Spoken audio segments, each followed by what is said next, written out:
convencer cada um de que sua família tem e alimenta uma disfuncionalidade.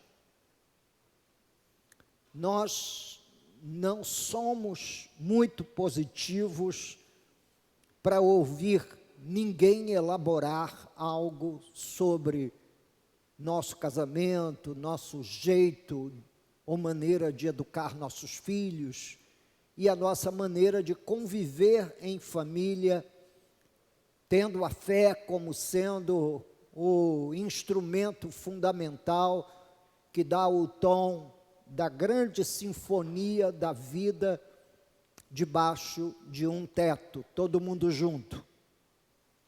Geralmente, nós temos a ilusão de imaginar que nossos filhos são os melhores que existem, são os mais perfeitos, os mais bonitos, são os mais educados. Quando eles cometem um erro, nós costumamos geralmente colocar na conta da pouca idade e dizemos, mas é muito jovem, pastor, ou ele é muito criança ainda. E nós vamos convivendo com essas teorias ilusórias de que o nosso lar, que a nossa casa, que o nosso casamento, que a nossa família é a melhor que tem, ou é aquela que está acima de qualquer suspeita. Isso é uma atitude adversa para nós ouvirmos Deus falar conosco. Eu gostaria de, nesta noite, convidá-los para nós lermos o capítulo 4, versos de 1 a 16 do livro do Gênesis, para que os irmãos definitivamente admitam, junto comigo, eu serei o primeiro a admitir, de que todo lar humano tem uma disfuncionalidade aqui ou ali,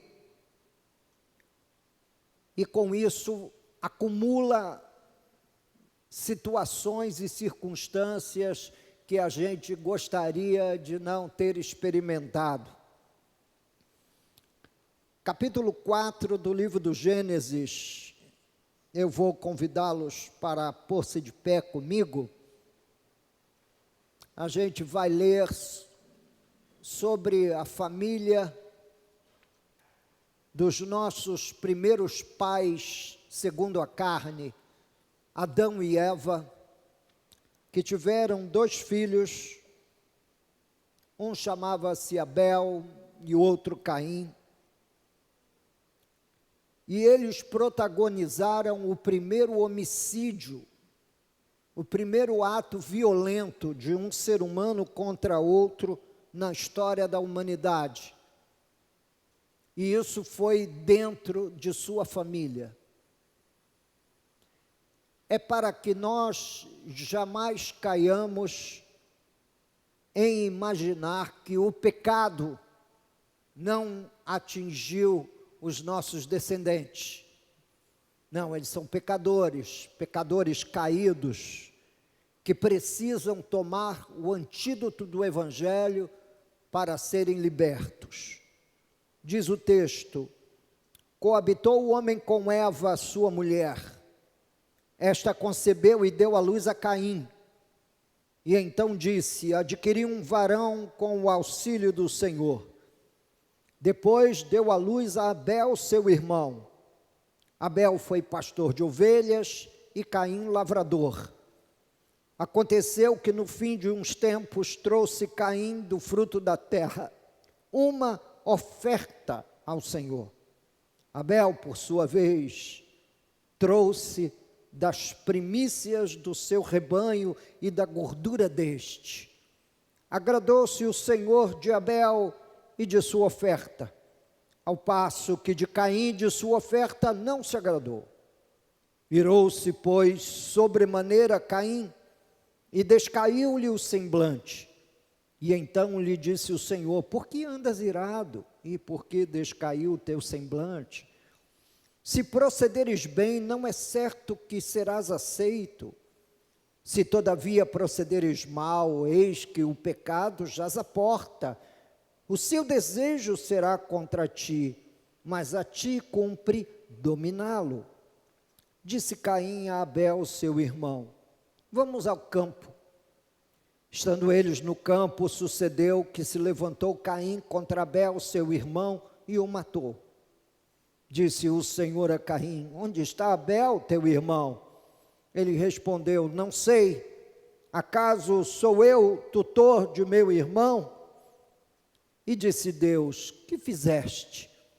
A voz do sangue de teu irmão clama da terra a mim. És agora, pois, maldito por sobre a terra, cuja boca se abriu para receber de tuas mãos o sangue de teu irmão.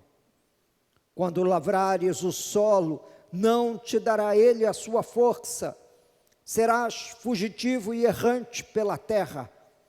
E então disse Caim ao Senhor: é tamanho o meu castigo, que já não posso suportá-lo. Eis que hoje me lanças da face da terra, e da tua presença hei de esconder-me. Serei fugitivo e errante pela terra. Quem comigo se encontrar me matará. O Senhor, porém, lhe disse: assim, qualquer que matar a Caim será vingado 7 vezes. E pôs o Senhor um sinal em Caim, para que o não ferisse de morte quem quer que o encontrasse. Retirou-se Caim da presença do Senhor e habitou na terra de Nod, ao oriente do Éden. Senhor, eu quero pedir sua misericórdia e graça nessa noite, para entrar no meio das ovelhas e poder de alguma forma lhes alimentar, Senhor meu Deus, com a sua santa palavra, oferecendo-lhes o antídoto para esse terrível drama do pecado, e como esse antídoto pode ser ministrado aos seus familiares, a nível do seu casamento, a nível da educação dos pequenos, ou mesmo do convívio com filhos adultos. Que o Senhor Deus Todo-Poderoso possa tomar em suas mãos esse culto, e especialmente as nossas vidas. Todos nós temos uma família.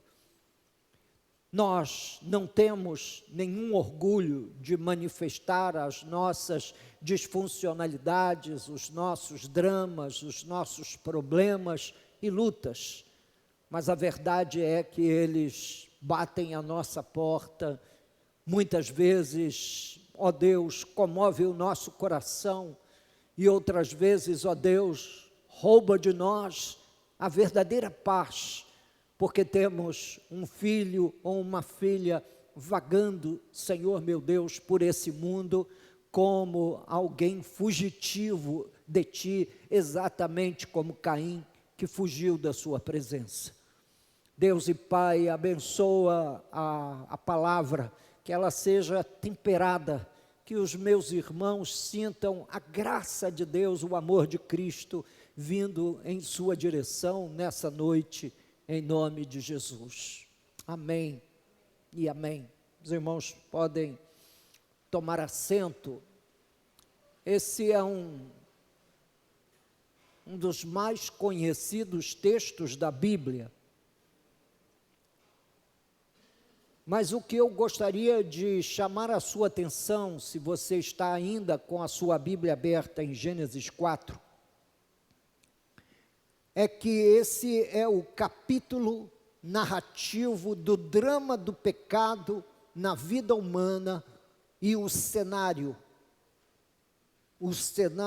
é a família de Adão e Eva. Esse foi o primeiro cenário a ser contaminado pelo pecado humano. Foi o cenário familiar. E a descrição é uma descrição extremamente chocante. E chocante por causa da motivação que levou Caim a atentar contra seu irmão Abel. E a motivação não foi outra senão uma sensação em que ele se sentiu um tanto desprestigiado pelo Senhor por ter apresentado a Deus uma oferta e Deus a ter rejeitado sua oferta, porque ela foi exatamente isso, ela foi resultado de uma ação displicente de um lavrador que poderia ter trazido ao Senhor o melhor da sua produção, e ao invés de trazer o melhor e colocar diante de Deus, ele trouxe apenas uma oferta.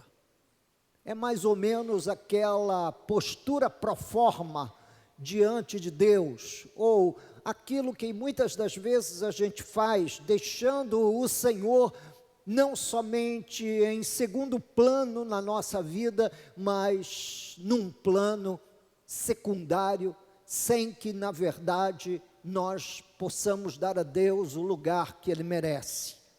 Seu irmão Abel tinha um coração diferente, e ele trouxe das primícias do seu rebanho, ou seja, daquelas primeiras ovelhas que nasceram, ele trouxe ao Senhor, mostrando duas profissões extremamente antigas na prática da vida humana, a profissão de agricultor e a profissão de um pequeno pecuarista, que estava fazendo ali a junção de seu rebanho, e diz que ele trouxe as primícias do seu rebanho. Diz que sem nenhum tipo de elemento no qual ele pudesse usar como referência, que ele apresentou também a gordura dos animais, colocando diante de Deus o melhor da sua própria vida. E diz que essa atitude trouxe ciúmes ao coração do seu irmão, porque o Senhor respondeu com graça àquela oferta e entrega das primícias de sua renda pessoal e do fruto do seu trabalho a Deus. A verdade é que as famílias, até mesmo no campo da espiritualidade, não conseguem esconder a sua disfuncionalidade. Outras vezes, essa disfuncionalidade aparece no jeito de viver a vida conjugal. São casados há tanto tempo, mas admitem cá atrás do ouvido aquela voz tentadora de: se não der certo, você separa, é assim mesmo. E, no entanto, o Evangelho nos ensina a honrar o matrimônio todo o tempo. O fato é que, por trás das nossas disfuncionalidades, há uma causa espiritual que normalmente as pessoas, meus queridos irmãos, consideram algo sem muita influência. Mas a verdade é que, por trás de um relacionamento conjugal difícil, por trás do exercício da autoridade dentro do lar e da família também complicado, por conta do pecado de ter afetado os nossos corações de uma forma tão terrível, essas disfuncionalidades vão aparecendo no dia a dia, mostrando para nós que a nossa família não é perfeita e que nós desesperadamente precisamos de uma intervenção sobrenatural de Deus no âmbito familiar, caso contrário ela se destruirá ou se desfará a qualquer momento. Alguns de nós vivemos com o coração na mão por causa de nossos filhos. E eu quero dizer para você que essa sensação, onde você muitas vezes fica entre o céu e a terra, nunca passará. Seus filhos ficarão adultos, sairão de sua casa, constituirão família, e você ainda ficará com aquele sobressalto no coração, esperando a qualquer momento que possa receber alguma notícia, e a única maneira de se resolver esse sobressalto interior, também a resposta está no campo da espiritualidade. Meus queridos irmãos, o problema é que quase ninguém admite suas dificuldades familiares. Eu admiro quem enfrente esse problema realmente com os olhos abertos e de peito aberto. Quem de fato se achega diante do Senhor para trazer estas questões, porque nós sabemos que por trás do silêncio e do sigilo absoluto que, na verdade, governa a nossa família, é quase proibido dizer o que se passa dentro do lar. O fato é que todas as famílias, de uma forma ou de outra, demonstram ao longo da vida a sua disfuncionalidade. Mas o problema maior é nós acreditarmos na ilusão de que nós temos um lar perfeito, que não precisa de uma intervenção sobrenatural divina. Esse, na verdade, é o primeiro passo para você fracassar no campo familiar, admitindo a ilusão da perfeição, de que tudo está no seu lugar. E vão colocando uma pedra sobre um problema aqui, outra pedra sobre o problema ali, e nunca os enfrenta como deve ser. E como deve ser enfrentados os problemas familiares, pastor? Eles devem ser enfrentados como nós enfrentamos qualquer pecado. Nós precisamos aprender a olhar para eles, reconhecê-los, confessá-los a Deus e pedir e aguardar numa intervenção sobrenatural divina, que normalmente acontece na medida em que nós acolhemos com mansidão a palavra do Evangelho. Quando nós acolhemos com mansidão a palavra do Evangelho, o milagre começa a se desenrolar no campo da família. Eu acredito piamente de que nós precisamos manter vigilância 24 horas por dia, montando guarda de fato na torre de vigia, com respeito aos nossos assuntos familiares e com respeito aos nossos filhos e mais tarde aos filhos do coração que se achegarão à nossa família e também aos netos que virão. E se você tiver sorte e saúde, com certeza verá os seus bisnetos. Eu não tenho essa expectativa, mas algumas pessoas que já viram o seu bisneto, né? A irmã Janete está ali acenando, que já viu os bisnetos dela. Isso é uma graça divina. Eu não sei. O que eu sei é que não existe família com um escudo protetor de modo que possa prevenir-se do pecado. O pecado está lá. Mesmo por trás daquele sorriso aparentemente inocente de uma criança, mesmo por trás das suas traquinagens e peraltices, quando ainda muito miúdos, está uma força incontrolável que nós não sabemos como afetará os nossos filhos. Nós não sabemos como afetará os nossos futuros descendentes. Por isso, o Evangelho precisa ser anunciado com graça, ousadia e poder a todos os nossos familiares em qualquer fase da vida, porque o Evangelho é a única força poderosa capaz de destruir esse veneno terrível da serpente que foi inoculado nas veias da humanidade, chamado pecado. Nós devemos ter uma atitude mais coerente e mais honesta conosco mesmo, não acreditando na ilusão de que tudo está perfeito.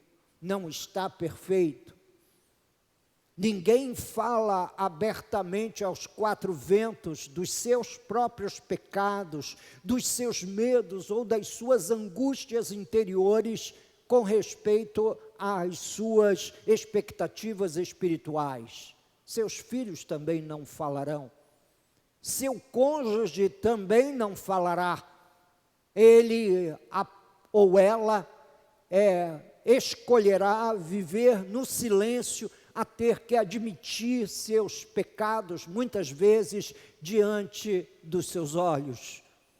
Raros são aqueles que são capazes de, numa situação ou noutra de uma luta ou uma discussão interna, pedir perdão. Ter o coração convertido à próxima geração e àquela geração convertido à antiga geração. Nós não admitimos, mas nossa família foi seriamente afetada pelo pecado, seriamente afetada por essa força destruidora. Portanto, não se iluda.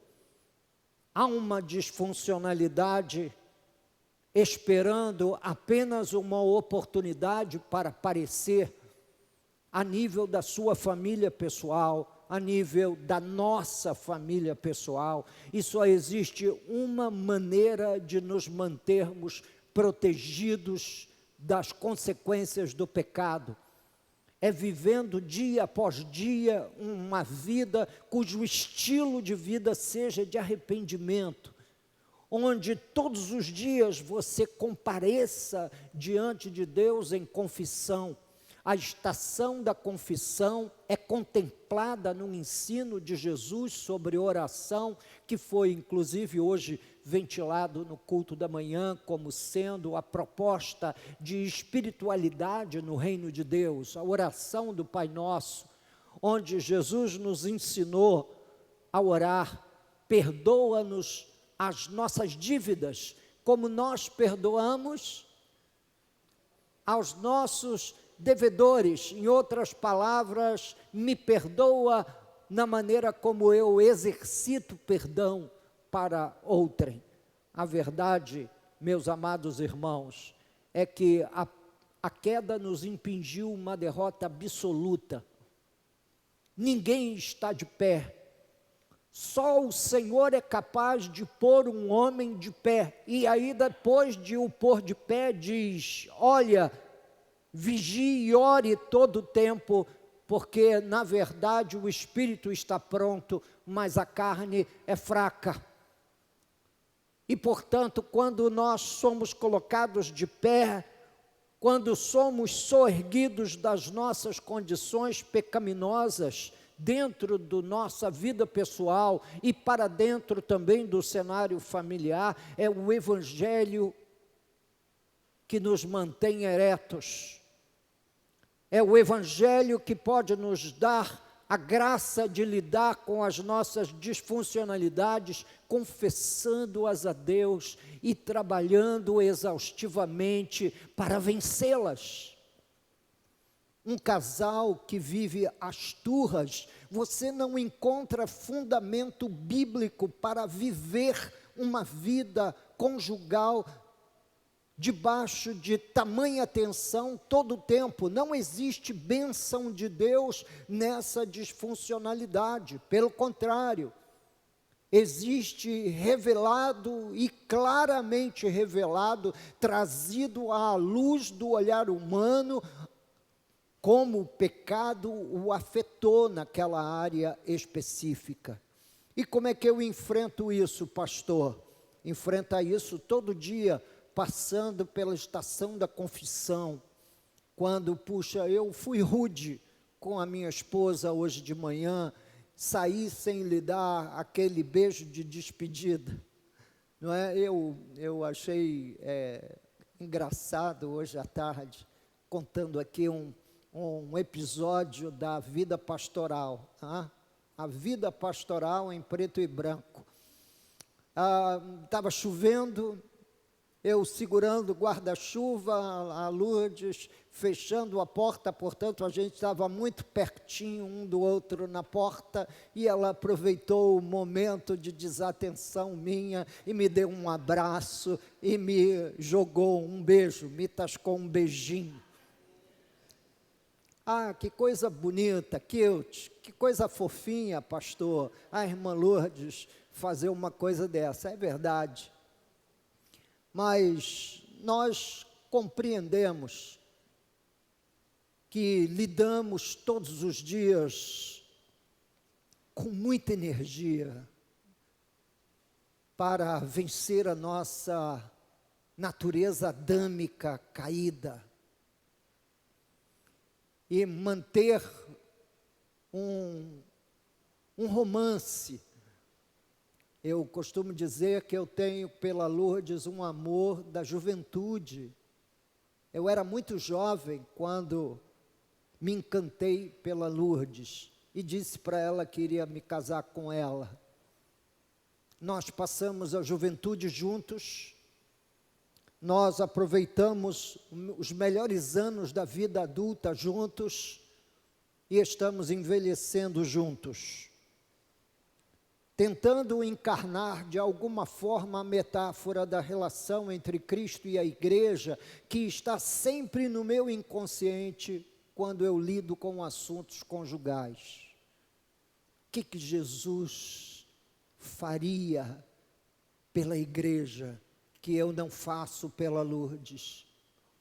Oh meu Deus, dá-me graça de representar o drama dessa união mística entre o vivo Jesus e a sua igreja, para minha amada, para minha querida. E só o Evangelho pode alimentar essa chama no coração. Não se engane, um único descuido e a casa vem abaixo. Não se engane, um único cochilo, uma única bobagem, uma única frase dita fora do contexto real pode ser a fagulha para um enorme incêndio dentro do lar. Nós já temos as dificuldades normais de condução da nossa vida num mundo anticristo. O alemão tem uma palavra que define isso, é Zeitgeist. Essa palavra fala do espírito desse mundo, da maneira como os pensamentos se processam nessa fase da história da vida humana.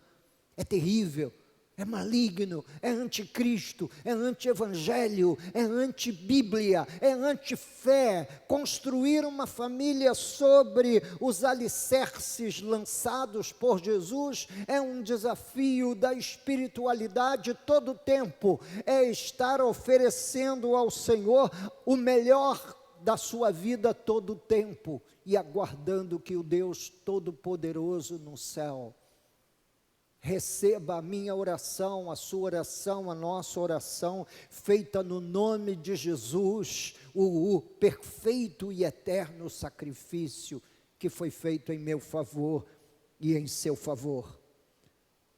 Porque o Evangelho, meus irmãos, é uma denúncia permanente do nosso pecado. Além de oferecer o antídoto, ele denuncia que nós somos pecadores naquela famosa expressão de Jesus ao iniciar o seu ministério terreno: arrependei-vos, porque o reino dos céus está próximo. Arrependei-vos por quê? Porque nós somos perfeitos, porque a nossa vida está toda arrumadinha, porque está tudo lá no lugarzinho perfeito. Não. Arrependermos porque não está no lugar certo, porque o nosso coração não é digno de confiança. Aquela famosa frase que nós ouvimos com muita frequência: faça como você sentir no seu coração, eu lhe peço, pelo amor de Deus, não faça o que você sentir no seu coração, porque o coração é uma fábrica de ídolos. O coração vai a qualquer momento clamar para os seus anseios mais animais. Tenha vigilância sobre o seu coração e tome muito cuidado com ele. Seu coração não é digno de confiança. A primeira área que nós encontramos aqui na Bíblia a ser afetada após a queda foi a área relacional. Ela revela uma rachadura na relação com Deus que reflete-se para dentro da nossa família. Nós precisamos estar de joelhos todas as manhãs pedindo a Deus que Deus tenha misericórdia de nós, do nosso casamento, e nos ajude a educar nossos filhos. Havia aqui um jovem na igreja, crescendo como os outros jovens da igreja, aqui no meio das famílias. E ele se casou, passou o primeiro ano, o segundo ano, o terceiro ano, quarto ano, quinto ano, e nada de filho, mas muita reclamação do filho dos outros. Eu disse: meu filho, está na hora de você ter o seu primeiro filho e começar a mostrar o seu trabalho, como você lidaria com as disfuncionalidades pecaminosas do coração do seu próprio filho. Nasceu o primeiro, nasceu o segundo, não demorou muito. Quando os filhos começaram a crescer, eu começar a ouvir dos lábios dele os desafios da educação e da formação dos seus filhos num mundo caído. Como é difícil lidar com a pecaminosidade pessoal. Nós lidamos bem com a pecaminosidade alheia, mas aquele pecado que bate à nossa porta, que Deus disse a Caim que cabe a ele dominar essa força terrível que nos leva para longe de Deus, para longe das pessoas, para longe dos relacionamentos segundo o ensino das Escrituras. Nós precisamos tomar atenção a essas áreas da vida. Parece que a reparação dos dramas familiares inicia-se com a reparação da relação com Deus. Geralmente, repare bem nos seus dramas pessoais, não olhe para o drama de ninguém, você não consegue avaliar senão o que acontece consigo mesmo. Começa a pensar se a sua relação com Deus está afinada, se aquela briga que surgiu de repente, aquele vendaval que de repente colocou a sua casa de pernas pro ar. Repare se você e a sua esposa estavam realmente desenvolvendo uma espiritualidade familiar cristocêntrica. Ou seja, se o coração estava ali na presença do Pai, se o momento de oração era aquele momento frutuoso, se o momento de estudo bíblico acontecia, se na verdade você estava com o coração voltado para o alto quando aquele drama aconteceu. Você vai notar que geralmente os dramas acontecem mais frequentemente quando você cochila sobre a sua vida espiritual.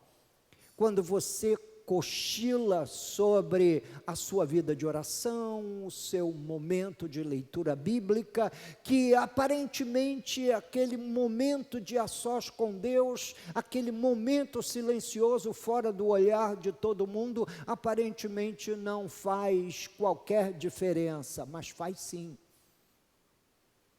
Aparentemente não faz, pastor, porque no outro dia é vivido da mesma maneira e nós vamos vivendo assim a vida, mas não. A família é um lugar de adoração e nós vemos isso no texto que lemos nessa noite do Gênesis capítulo 4, onde vai aparecer a relação que cada um daqueles rapazes tinham com o Senhor. A violência brota quando a espiritualidade é mal construída, quando a espiritualidade não é bem dirigida, quando o foco do coração não está de fato na pessoa gloriosa do Senhor Todo-Poderoso, aquele que é digno de todo louvor, toda adoração e digno de toda a nossa dedicação. A verdade é que os dramas familiares não podem ser enfrentados isoladamente. Você é jovem ainda, está sentado aqui, ainda não se casou, mas vai se casar, queira Deus, vai encontrar alguém no seu caminho com quem você vai fazer o voto de matrimônio e vai honrar esse voto. E vai viver a alegria do casamento, vai ter filhos. E aprenda nessa noite, você não pode encarar os dramas familiares isoladamente da sua vida. Eles fazem parte da sua condição espiritual, para a edificação ou para a destruição. Se você vê uma família bem estruturada, um casamento longevo, filhos educados no temor do Senhor, não há glória humana nenhuma nisso. É pura graça de Deus, cujo operou ali no seu coração, na sua vida, é pura graça. Os anos que eu e Lourdes temos colhido na presença do Senhor, é pura graça educar os filhos, ver os filhos educar os seus filhos, pura graça. Porque todos nós fomos, de alguma forma, afetados pelo pecado, de uma maneira ou de outra. E dois pecadores edificarem uma instituição divina, como é a família e o casamento. Esse projeto dá certo, é uma intervenção sobrenatural de Deus que está acontecendo todos os dias, para as quais nós todos precisamos abrir o coração e sermos mais crentes, esperando que esse milagre se repita a cada dia, a cada semana da sua vida.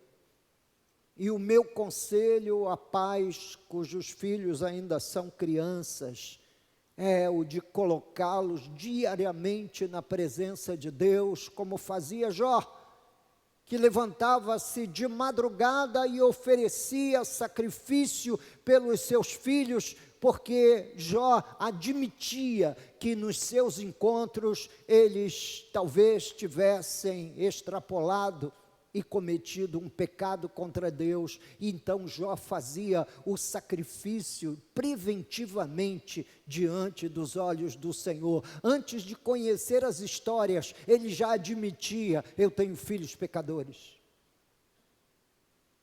E a chance deles cometerem um pecado não é 1 em 1 milhão.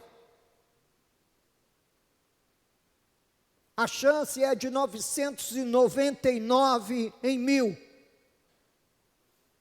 Então deixa eu oferecer ao Senhor um sacrifício. Pais deveriam todos os dias, no seu primeiro ato matutino, ao pôr os pés para fora da cama, orar pela sua família, dizendo: Senhor, guarda a minha esposa, guarda meus filhos. E se já for mais vivido como eu e tiver netos, guarda meus netos. Todos os dias, um por um é mencionado diante do Pai. E aquilo que os meus olhos já conseguem perceber das nuances adâmicas em cada um, eu vou confessando a Deus e pedindo uma intervenção sobrenatural para que Deus vá transformando e modelando aquele coração ao seu jeito, à medida que o tempo passar. A verdade é que o pecado nos afeta, irmãos. E tudo que nós temos como resultado da nossa vida diante de Deus, tudo que nós vamos colhendo de positivo ao longo da vida é pura graça. Isso não é porque você é esperto, não é porque você é criativo, não é porque você é inteligente, não é porque você pressionou os botões corretos, na ordem correta. É pura graça. E nós todos, atingidos pela graça como somos, pecadores salvos, deveríamos depender mais dessa intervenção sobrenatural de Deus na nossa vida e no campo da nossa família. Esperando que todos os dias nasça uma oportunidade de um milagre surgir e se manifestar. Queridos, dormir e acordar com a mesma pessoa por 42 anos é um exercício da graça, onde opera o perdão, o amor e a necessidade de que Deus transforme nossos corações. Porque você é uma pessoa fácil. O que você acha? Você acha que você é legal, que você é fácil, que o seu cônjuge, na verdade, acertou a sorte grande ao ter casado com você, te descobrindo no meio de milhares e 10 milhares, seu rosto resplandeceu e aquela pessoa então casou com você e tirou a sorte grande? Não. Ela levou para casa um projeto inacabado de um pecador caído. E você levou para casa o mesmo projeto de uma pecadora caída, identificada com Adão na sua queda, em que as coisas espirituais vão demorar até entrar naquela cabeça dura. E há cabeças duras, brilhantes, cujas verdades espirituais jamais penetrou. Você às vezes vai conversar, é um grande jurista, é um grande médico, é um grande filósofo, um grande sábio, mas que não consegue processar realidades espirituais do Evangelho. Não consegue, por acaso, entender que o amor a Deus não pode ser pela metade. Ou ele não pode ser fracionado dentro das nossas frações humanas de tempo, energia e envolvimento. Não. A Bíblia Sagrada diz que o amor a Deus precisa ser profundo e intenso. Diz que é de todo entendimento.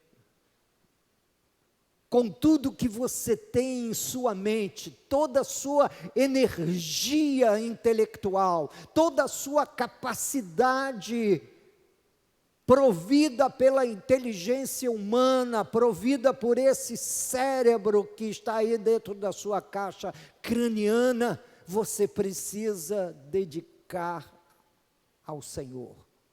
Todo o meu entendimento, tudo que eu consegui elaborar, toda a minha criatividade, todas as minhas emoções, colocadas para amar a Deus, amar de todo o coração, amar de todo o entendimento. É fácil a gente perceber esse grande mandamento das Escrituras? Não. Por vezes, uma vida inteira na igreja é vivida na superficialidade da relação com Deus e, por conta disso, as disfuncionalidades vão se acumulando no decorrer da vida e vão se avolumando, e quando está velho, aquelas disfuncionalidades se agigantam no âmbito das relações humanas familiares. Gente, nós somos feitos de barro, nós somos feitos de carne. A tendência nossa não é navegar nas ondas do Espírito, como diz aquele famoso corinho: eu navegarei no oceano do Espírito. Você naturalmente não navega no oceano do Espírito, geralmente é no oceano das suas limitações humanas, naturais, carnais. Para navegar no oceano do Espírito, é preciso atentar para a graça e reagir a essa graça divina todos os dias, batendo a porta do Criador, esperando que Ele libere uma porção de sua graça para você vencer os dramas que a sua carnalidade vai colocar de frente para você ao longo daquele dia. É uma barbeiragem no trânsito, é uma dificuldade qualquer com o vizinho que mora ao lado, é uma dificuldade relacional qualquer com algum irmão da comunidade ou alguma pessoa do seu ambiente de trabalho ou profissional. Nós somos carne. E quanto mais cedo admitirmos a nossa condição de pecadores caídos, mais fácil nós podemos combater as disfuncionalidades da nossa família. A grande nova do Evangelho é que Deus reparou em nós a nossa pecaminosidade e, ao invés de derramar sobre nós a sua ira e a sua justiça, Ele faz exatamente isso, derramando sobre a pessoa do seu Filho Jesus, que toma o seu lugar, o meu lugar, o nosso lugar na cruz do Calvário. E lá na cruz, os nossos pecados familiares foram levados. Lá na cruz, as nossas confusas relações conjugais foi levada. Lá na cruz, os dramas e as confusas relações de gerações distintas foi levada na cruz. Portanto, para onde olhar? Se não para a cruz. Jesus disse: quando o Filho do Homem for levantado da terra, atrairá o mundo a si mesmo. E os meus olhos não estão nos defeitos da minha esposa, que certamente estão, mas eu custo a encontrar, porque talvez ela os esconda por trás da cruz de Cristo, como eu escondo os meus. Essa é a minha tática. Eu escondo aquilo que Adão causou na minha vida por trás da cruz de Cristo. Senhor, tem misericórdia de mim, pecador. Senhor, fortalece as minhas mãos. Senhor, fortalece meu ânimo. Senhor, fortalece meu caminhar, fortalece as minhas relações. Quantas foram as vezes que nós, eu e a minha querida companheira, deixávamos os filhos saírem para a faculdade e íamos orar no quarto deles, sobre o pijama deles, sobre os lençóis dela, e impunha as mãos e dizia: Senhor, toma essa vida nas tuas mãos. Eu não sei onde esse ser humano vai chegar, mas guarda de todo mal. Senhor, guarda das tragédias que vêm aceleradamente bater a porta do pai e da mãe quando acontece. Tem misericórdia. E quanto mais rápido você conduzi-los a Cristo e lhes mostrar a cruz de Jesus, mais rapidamente eles também se defenderão desses dramas da carnalidade humana que se desenrola na vida de pecado. Na verdade, não é um curso de família que vai salvar a sua família. Deixa eu lhe dizer, você não fez nada de errado do ponto de vista terapêutico, e por isso seu casamento não deu certo, ou por isso a sua família não deu certo, ou não está dando certo o seu projeto de família. O ponto não é a família. Não é a família que precisa de conserto. O que precisa de conserto é o coração humano. Até que esse coração seja devidamente visitado pela graça de Deus, até que a verdade saia do âmbito única e exclusivamente da audição religiosa e entre no cotidiano, no desenrolar da vida, os dramas familiares se continuarão a operar, a crescer e se agigantar. É o coração que precisa de tratamento. Deixa eu tentar te explicar como que o pecado afetou o nosso coração. Você tem um batendo aí dentro do seu peito, e a Bíblia diz que o coração humano é desesperadamente corrupto. A corrupção pecaminosa está ligada ao fato de você ser um ser humano. Não é o fato de que você é um ser humano bom ou ruim, todos são ruins, porque todos pecaram. Todos nós trazemos um coração apodrecido, corrompido, fraturado pelo pecado. E essas fraturas causaram rupturas sérias no nosso coração. A primeira grande ruptura foi a ruptura com Deus.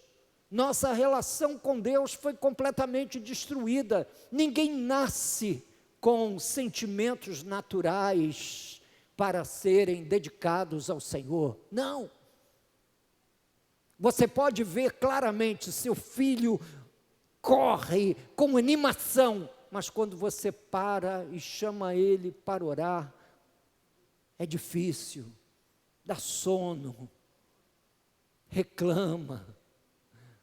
Não, pai, agora não. Por quê? Por causa da ruptura. Eu entendo.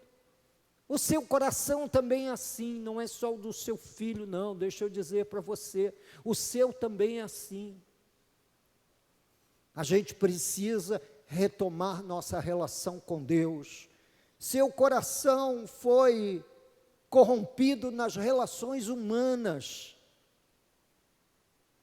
Nas relações humanas, então causou uma ruptura com o próximo. Vira e mexe, nós temos algum problema com alguém, se não é no âmbito familiar, é no âmbito da vizinhança, ninguém fala bem do chefe, geralmente o chefe é uma peste, nenhum patrão olha para os seus empregados com olhos bondosos, geralmente é achando que ele está roubando tempo. O coração com o próximo foi rompido. A relação com a criação foi corrompida. Nós começamos destruindo rios. Se você observar, qualquer hora dessa, dá uma busca lá no Google para você ir na nascente do rio Tietê, aquela vala, aquela língua negra que corta a cidade de São Paulo. e que chamam de rio, o rio Tietê, ele nasce cristalino, brilhante, límpido, água potável, a vida naquela água, peixes nadam ali, reproduzem-se ali. Mas o corrompimento do homem com a criação é tamanho que destrói rios, destrói florestas. O nosso estilo de vida que nos destrói a nós mesmos. O jeito de nos alimentarmos, o jeito de nós encararmos o descanso, é um atentado contra a saúde. E o último rompimento é o problema consigo mesmo, ansiedade, depressão, angústias, intemperança. Nos agredimos, nós não conseguimos viver bem com a vida. Às vezes você vai consultar, ouvir um desses magnatas do mundo corporativo e imagina que não há problema nenhum por trás daquela imagem de um homem bem vestido ou de uma mulher trajando o seu terninho executivo. E você imagina, pronto, essa pessoa é perfeita, não há drama nenhum na vida dele. E você vai descobrir que há, porque na verdade, a flecha do pecado atinge o rei lá no alto da sua torre, como atinge o plebeu na sua choupana. A verdade é que fomos todos terrivelmente mexidos e bagunçados pelo pecado. Mas, quando nós vamos ler as profecias sobre a nova aliança, quando nós vamos ler sobre a maneira como Deus trabalha na vida da gente, é nos dando um novo coração. É assim que acontece quando uma pessoa se converte a Jesus. Ela recebe um transplante de coração. O problema que nós tanto falávamos dele, de repente fica desse tamaninho. E aquele casamento conturbado, de repente, ele é visitado por uma graça, e aquele homem ultra nervoso, descontrolado, de repente ele é visitado pelo Espírito Santo. E a paz de Cristo, que excede todo o entendimento, começa a governar sua mente e seu coração. Aquela mulher aflita, inquieta, complicada, difícil de manter no trilho, de repente se transforma numa santa mulher de Deus, guardada pelo Senhor, com o coração transformado. O que aconteceu, pastor? Aconteceu o que o profeta Ezequiel profetizou: dar-vos-ei coração novo, e porei dentro de vós espírito novo. Você crê nisso? Tirarei de vós o coração de pedra, e vos darei um coração sensível de carne. Porei dentro de vós o meu Espírito Santo, e farei que andeis nos meus estatutos, guardeis os meus juízos e os observeis. Quando isso acontece? Na conversão.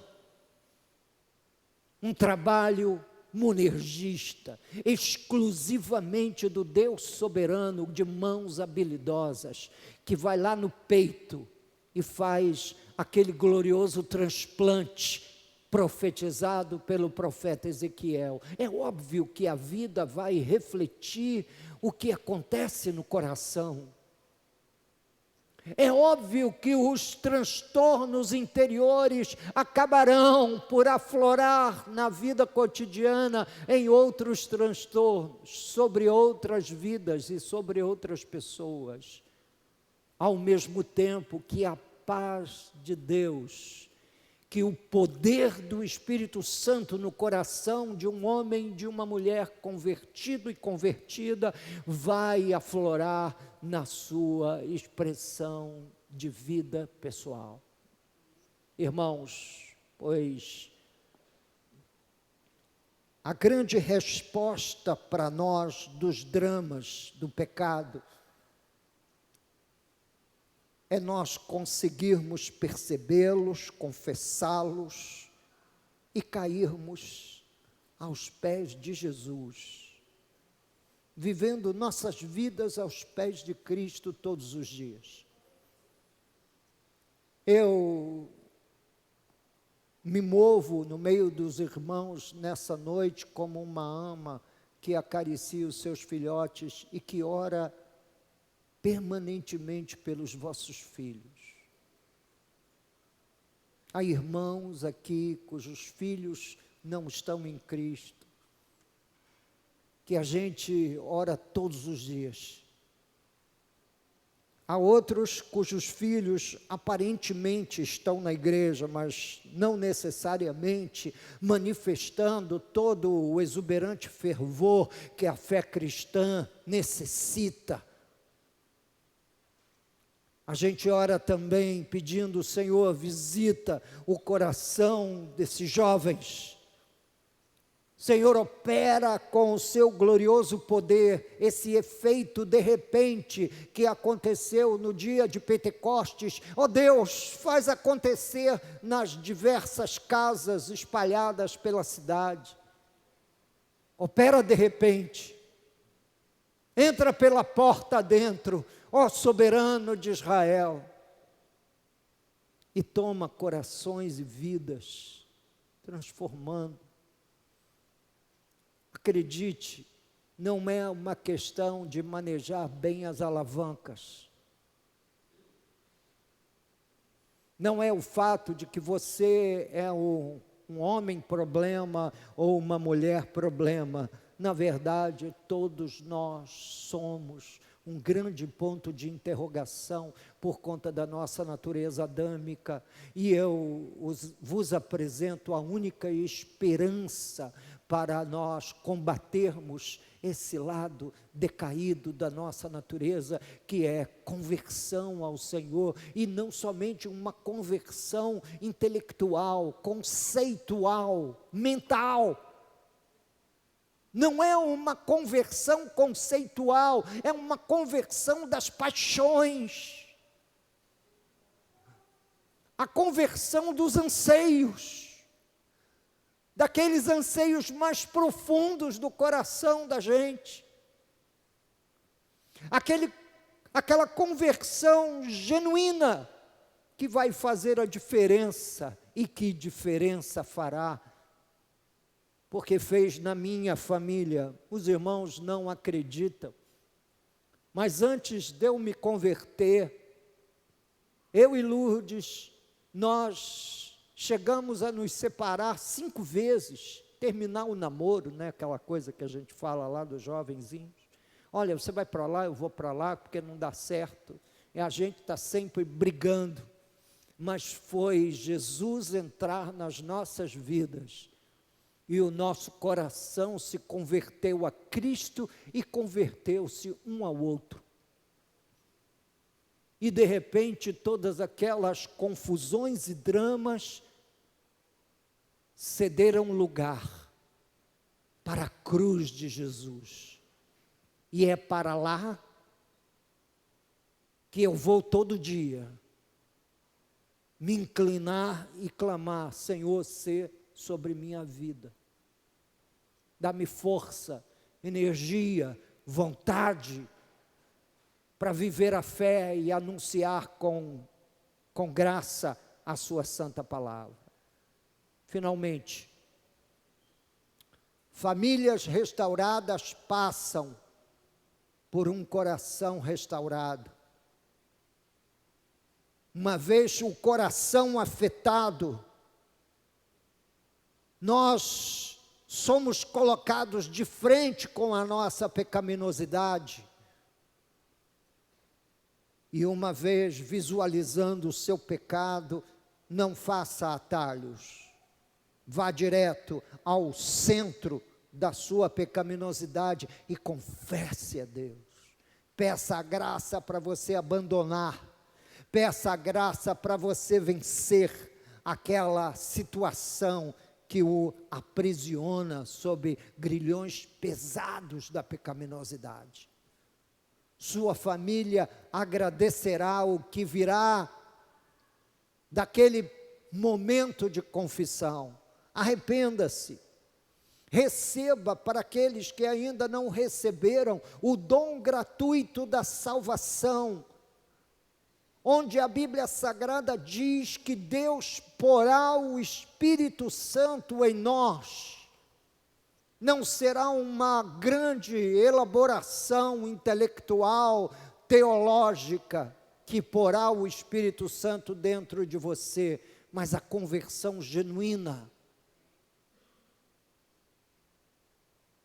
Depois de arrepender-se, receba o dom gratuito da salvação em Jesus Cristo, o amado Senhor. Não é aquela salvação pro forma que cola em você o rótulo de evangélico. Não, mas aquela conversão que faz de você um discípulo de Jesus, que faz de você um aprendiz de Cristo, não para simplesmente ouvir os seus ensinos com ouvido de mercador, mas é ouvir os seus ensinos com um acolhimento apaixonante no coração. Quem faz isso, pastor? O Espírito Santo, soberanamente, quando quebra um vaso de barro, quebra-o ao meio, o destrói, e vai voltar de volta aquela massa informe para as mãos do olheiro, refazer em um novo vaso, para a glória de Deus. E Deus começa a modelar aquele vaso. Portanto, queridos, nesse momento, o dom do Espírito Santo nos é outorgado e a pessoa do Espírito Santo passa a viver no nosso coração. E aquele coração endurecido é amolecido pela graça e pela ação do Espírito Santo. O apóstolo Paulo, escrevendo aos Gálatas, diz que o fruto do Espírito é amor, é paz, é paciência, é uma resposta de fidelidade, bondade, benignidade, e aquele coração todo confuso, de repente começa a responder harmonicamente aos incentivos do Pai, às provocações de Deus, e a gente começa a sentir desejo de coisas que não sentia antes. O desejo de ler a Bíblia, o desejo de orar, de se fechar por trás de uma porta, de um cômodo, por mais apertado e desconfortável que seja, só para ganhar um pouco de privacidade, para abrir o coração com o Deus dos céus. Não queime as etapas. Às vezes a gente é criado na igreja, atenção jovem, desde pequenininho, e ainda não foi confrontado com a sua pecaminosidade, e ainda não passou por essas etapas iniciadas lá no arrependimento, até que receba o dom do Espírito.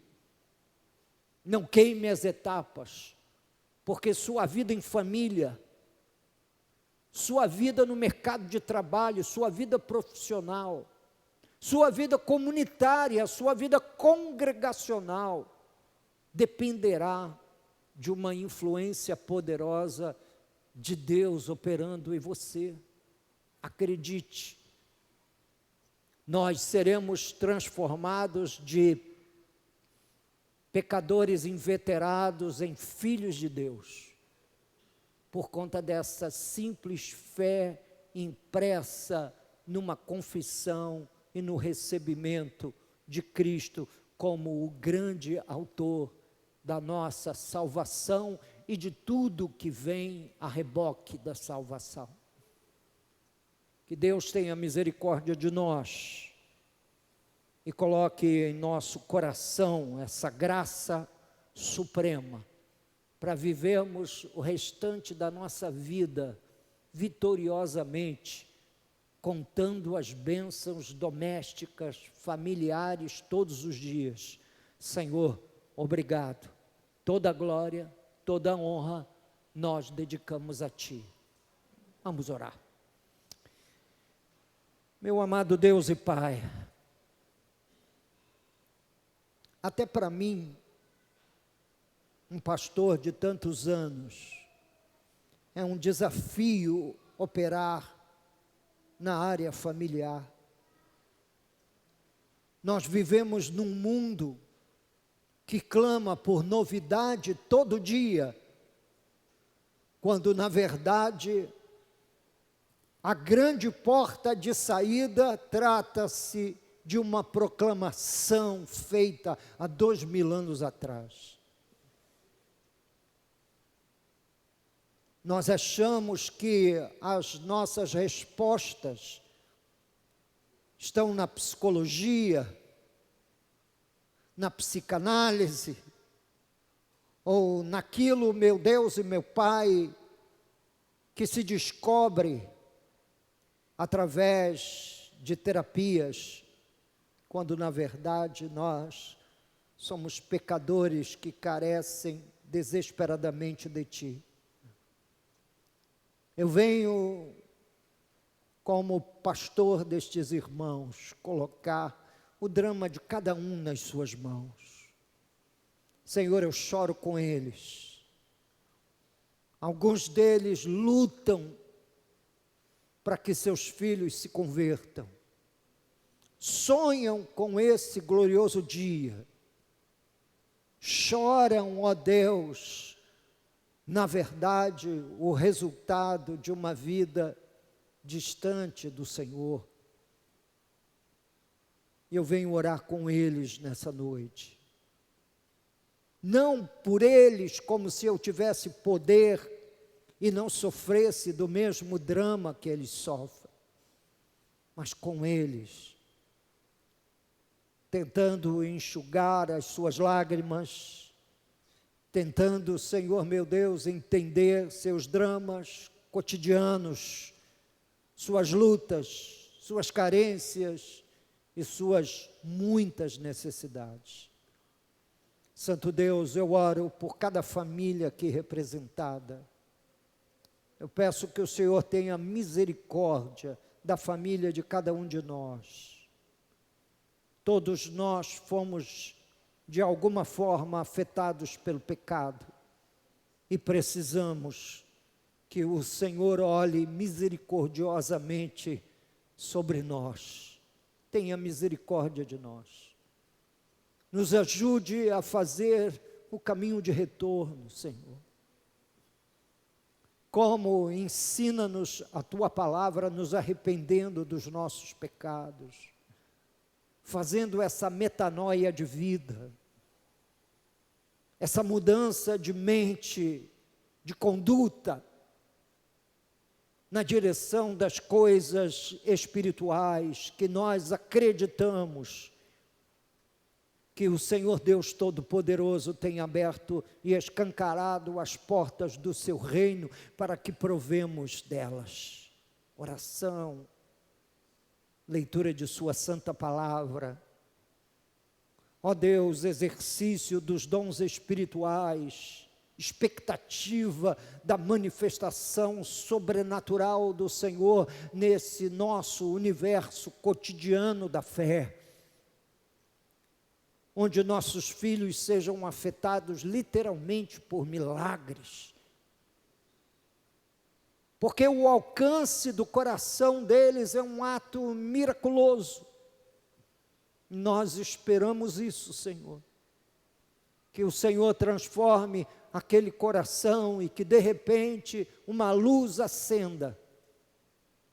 De repente, ó Deus, um toque sobrenatural aconteça. E os seus olhos passam a ver a cruz, a enxergar a cruz, e a encontrar na cruz de Jesus o seu grande ideal de vida. Senhor, obrigado por essa reunião. Ela não termina aqui, porque mesmo depois que nós migrarmos para outro tema no próximo domingo, nós continuaremos voltando para casa, nós continuaremos nos relacionando, ó Deus, a nível matrimonial, conjugal, continuaremos no exercício da educação e formação dos nossos filhos, num mundo caído, e num mundo, Senhor meu Deus, de costas para o Evangelho e para a cruz de Cristo. Concede-nos graça e concede que nossos domingos sejam demasiadamente inspiradores, para que sempre saiamos daqui desejosos de viver essa fé de modo mais apaixonado, de ter, ó Deus, os nossos anseios ligados aos seus. Leva-nos em paz, guarda-nos pelo caminho de volta para casa e mantém-nos debaixo da sua potente mão, em o nome de Jesus. Que Deus te abençoe, abençoe seu lar, sua casa, sua família, até quarta, com a graça de Deus.